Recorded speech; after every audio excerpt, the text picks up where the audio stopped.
चालू। आपने कहा बाबा जी,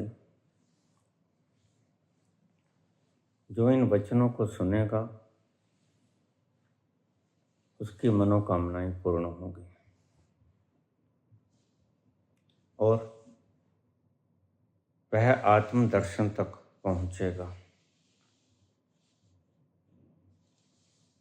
थोड़ा सा सरलता से, सरलतम ढंग से, जैसे आप अन्य प्रसंगों को समझाते हैं, इन शब्दों को समझाने का कष्ट करें। कैसे मनोकामनाएं पूरी होंगी और कैसे आत्मबोध होगा।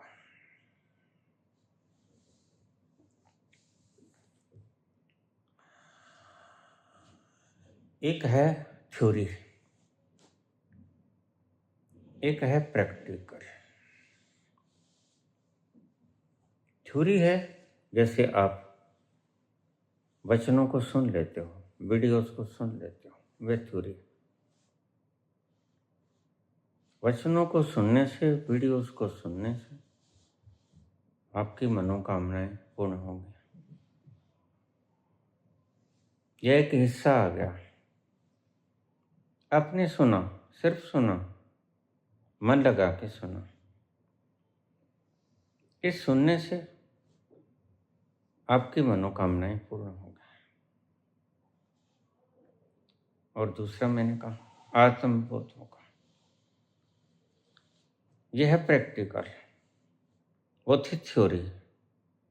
आपने सुनकर इस राह पर भी चले, आपने सुनकर आपने क्रिया योग भी किया, वीडियो को सुना, वचनों को सुना, क्रिया योग भी किया, ध्यान में भी कुछ न करने की स्थिति में भी बैठे। यह प्रैक्टिकल। प्रैक्टिकल में आप अपने भीतर उतरे, सुना, सुन के गुना और फिर अपने अंतर यात्रा शुरू की। अगर आप प्रैक्टिकल करेंगे तो आपको आत्मबोध हो जाएगा और आत्मबोध से परमात्म बोध हो जाएगा। ये सरलतम व्याख्या मैंने दे दी। सिर्फ वचनों को सुनोगे तो मनोकामनाएं पूर्ण होंगी। और अगर वचनों को सुन के अभ्यास भी करोगे, उन पर चलोगे भी, तो यह सिर्फ थ्योरी नहीं रह जाती, वह प्रैक्टिकल भी हो जाता है। फिर आप इसके कहे अनुसार प्रयोग भी करेंगे, सुबह उठकर क्रिया योग भी करेंगे, या जब भी आपको वक्त मिल जाए। पहले वीडियो सुनी, फिर क्रिया योग किया, फिर आप ध्यान में बैठे, न कुछ करने की स्थिति में बैठे। यह है प्रैक्टिकल। इससे आपको होगा आत्मबोध। और अगर आप सिर्फ सुन लिए, उसके बाद प्रैक्टिकल कुछ नहीं किया, न क्रिया योग किया, न ध्यान में उतरे,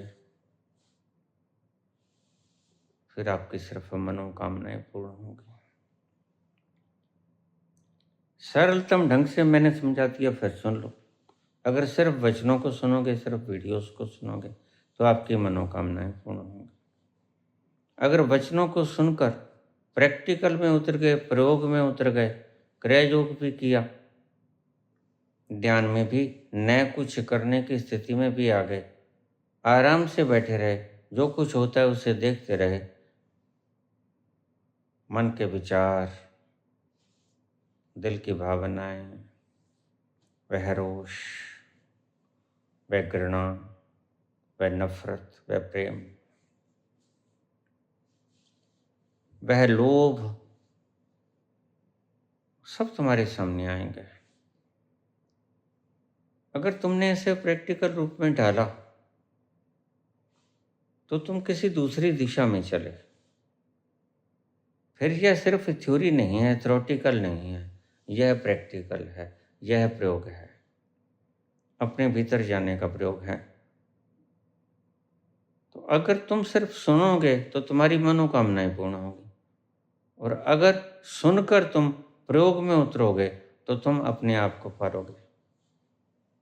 आत्मबोध होगा, परमात्म बोध होगा। यही है सरलतम व्याख्या। इसको बार बार ना समझाए तो बार बार सुनना, समझ में आ जाएगा।